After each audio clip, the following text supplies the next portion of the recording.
ಇಂದ ಕರೀತಾ ಇದ್ರು ಶರಣ ಮೇಳಕ್ಕೆ. ನಾನು ಬರೋಕ್ಕಾಗಿರಲಿಲ್ಲ. ಈ ಸರಿ ಬರಲೇಬೇಕು ಅಂತ ಹೇಳಿ ಬಂದೆ. ನಿಜವಾಗ್ಲೂ ತುಂಬ ಖುಷಿ ಆಗುತ್ತೆ.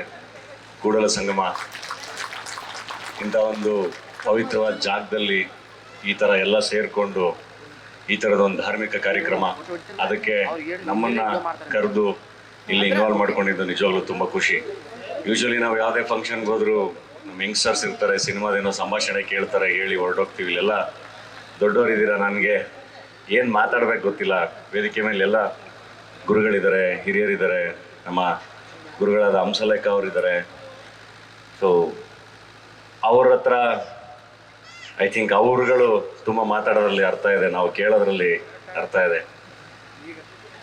ನನಗೆ ಕೂಡಲ ಸಂಗಮಕ್ಕೆ ಬಂದಿದ್ದು, ನಾನು ನನ್ನ ಅಲ್ಲಮ ಪ್ರಭು ಸಿನಿಮಾಗಿಂತ ಮುಂಚೆ ಕೂಡಲ ಸಂಗಮಕ್ಕೆ ಬಂದಿದ್ದೆ. ಇಲ್ಲಿ ಬಂದು ಆಶೀರ್ವಾದ ತಗೊಂಡು ಹೋಗಿದ್ದೆ, ಅಲ್ಲಮ ಪ್ರಭುವಿನ ಪಾತ್ರ ಮಾಡಿದ್ದೆ. ನನಗಿವತ್ತಿಗೂ ತುಂಬ ಇಷ್ಟವಾದ ಪಾತ್ರ ಅಲ್ಲಮ ಪ್ರಭುಗಳದು. ಯಾವತ್ತೂ ಅದೊಂದು ಖುಷಿ ಇರುತ್ತೆ ಆ ಥರದೊಂದು ಪಾತ್ರ ಮಾಡಿದ್ದೀನಿ ಅಂತ. ಯಾಕೆಂದರೆ ಅದರಿಂದ ಸಿಕ್ಕಂಥ ಅನುಭವ ತುಂಬ ದೊಡ್ಡದು. ಯಾಕಂದರೆ ಅವರ ಫಿಲಾಸಫಿಗಳ ಮೂಲಕ, ಅವರ ವಚನಗಳ ಮೂಲಕನೇ ಅರ್ಥ ಮಾಡ್ಕೋಬೇಕು. ಹಾಗಾಗಿ ಅಲ್ಲಮ ಪ್ರಭುದೊಂದು ವಚನ ಹೇಳಿ ನಾನು ನನ್ನ ಮಾತುಗಳನ್ನ ಮುಗಿಸ್ತೀನಿ. ಚರಾಚರವೆಂಬುದೊಂದು ಕಿಂಚಿತ್, ಚತುರ್ಯುಗವೆಂಬುದೊಂದು ಕಿಂಚಿತ್, ಆಗದು ಎಂಬುದೊಂದು ಕಿಂಚಿತ್, ಆಗುವುದೆಂಬುದೊಂದು ಕಿಂಚಿತ್, ತಾನು ಶುದ್ಧನಾದ ಶರಣಂಗೆ ಗುಹೇಶ್ವರನೆಂಬುದೊಂದು ಕಿಂಚಿತ್ ಅಂತ ಹೇಳಿ. ಸೊ ನಮ್ಮೊಳಗಡೆ ನಾವು ಶುದ್ಧವಾಗಿದ್ದರೆ ಆ ಗುಹೇಶ್ವರನು ಕೂಡ ಕಿಂಚಿತ್ ಅಂತ ಹೇಳ್ತಾರೆ ಅಲ್ಲಮ ಪ್ರಭುಗಳು. ಆ್ಯಂಡ್ ಆಯ್ದಕ್ಕಿ ಮಾರಯ್ಯ ಅವ್ರದ್ದೊಂದು ವಚನ ಇದೆ. ಏಕೆಂದರೆ ನನಗೆ ತುಂಬ ಫಂಕ್ಷನ್ಗಳಿಗೆ ಇದೆಲ್ಲ ಕರೀತಾ ಇರ್ತಾರೆ, ಆದರೆ ನಾನು ಹಿಂಗೆ ಒಂದು ಹಳ್ಳಿಯಿಂದ ಬಂದು ಬದುಕು ಕಟ್ಕೊಂಡಿರೋನು, ಇನ್ನೂ ಮಾಡಬೇಕಾಗಿರೋದು ಕೆಲಸ ಇಷ್ಟಿದೆ. ಕಾಯಕವೇ ಕೈಲಾಸ ಅನ್ನೋದಕ್ಕಿಂತ ತುಂಬ ದೊಡ್ಡ ಮಾತು ಯಾವುದೂ ಇಲ್ಲ. ನಾನು ಒಂದು ಕಡೆ ಅದೇ ಹೇಳ್ತಾ ಇರ್ತೀನಿ ಯಂಗ್ಸ್ಟರ್ಸ್ಗೆ, ಏನು ಮಾಡಬೇಕು ಈಗ, ಬಡವ್ರ ಮನೆ ಮಕ್ಕಳು ಬೆಳಿಬೇಕು ಅಂತ ಒಂದ್ಸರಿ ಕೂಗ್ತಾರೆ ನಾ ಹೇಳಿರೋದನ್ನ.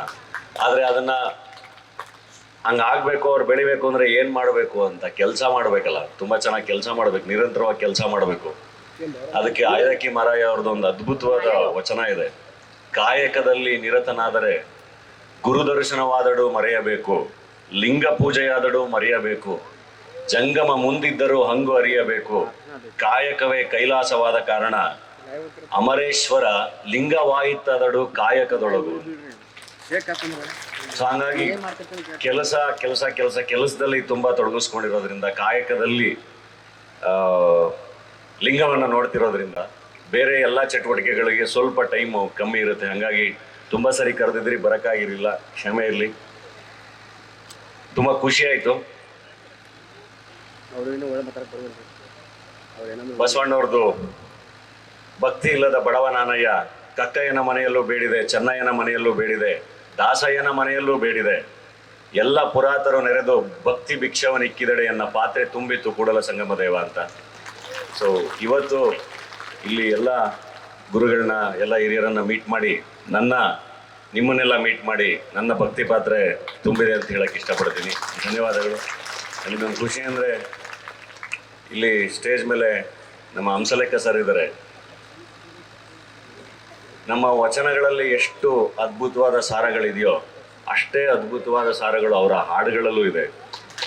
ಬದುಕಲ್ಲಿ ಅಡಾಪ್ಟ್ ಮಾಡ್ಕೋಬೇಕು ಅಂದರೆ ಆ ಥರದ್ದು ತುಂಬ ಒಳ್ಳೊಳ್ಳೆ ಮಾತುಗಳಿದೆ. ನನಗೆ ಆ ಥರದ್ದು ಒಂದಿಷ್ಟು ಹೇಳಬಲ್ಲೆ.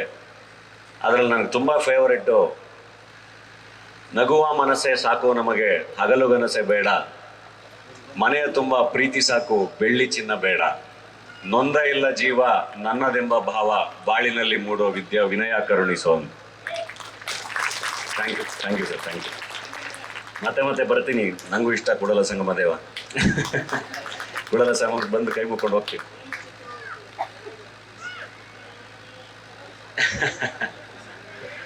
ಅಲ್ಲಮದ ಸಂಭಾಷಣೆ ವಚನ ಹೇಳದ್ನಲ್ಲ, ಸಂಭಾಷಣೆ ಒಂದು 10 ವರ್ಷ ಆಗಿದೆ, ಮರ್ತೀನಿ. ಅದು ಇಷ್ಟುದ್ದ ಇದೆ. ಬಸವಣ್ಣವರು ಕಲ್ಯಾಣವನ್ನ ಬಿಟ್ಟು ಬರಬೇಕಾದ್ರೆ ಹೇಳುವಂಥದ್ದು, ಕೆಟ್ಟು ಹಾಳಾಗುವುದು ಕಲ್ಯಾಣ, ತೋರಿಕೆಯ ದೊಂಬರಾಟ ಅತಿಯಾಗುವುದು, ಹೇಳುವವರು ನಿಜವಾದ ಗುರುವಾಗಿ ಹೇಳಲು ಅರಿಯರು, ಕೇಳುವವರು ಗುರುವಾಗಲೆಂದು ಕೇಳರು, ಆಚಾರ ಪ್ರಚಾರ ವಿಚಾರ ಇವೆಲ್ಲವೂ ಸಮರತಿಯಾಗದೆ ವಿಪರೀತವಾಗಿ ಹಿಂಗಿದೆ. ಅದಿಷ್ಟುದ್ದ ನಾನು ಮರ್ತ್ಬಿಟ್ಟಿದ್ದಂತೆ, ದಯವಿಟ್ಟು ಕ್ಷಮಿಸಿ. ಯಾಕೆಂದ್ರೆ ಒಂದು 10 ವರ್ಷ ಆಗಿದೆ. ನೆಕ್ಸ್ಟ್ ಟೈಮ್ ಬರಬೇಕಾದ್ರೆ ಒಂದ್ಸರಿ ನೋಡ್ಕೊಂಡು ಬಂದು ಹೇಳ್ತೀನಿ.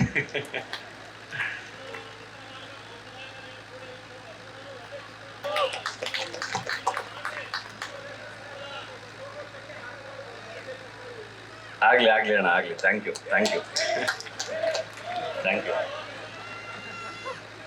ಆಗ್ಲಿ, ತಿಳಿಸ್ತಾರೆ. ಅದ ನಂತರದಲ್ಲಿ ನಾವು ಮಾತಾಡ್ತೀವಿ.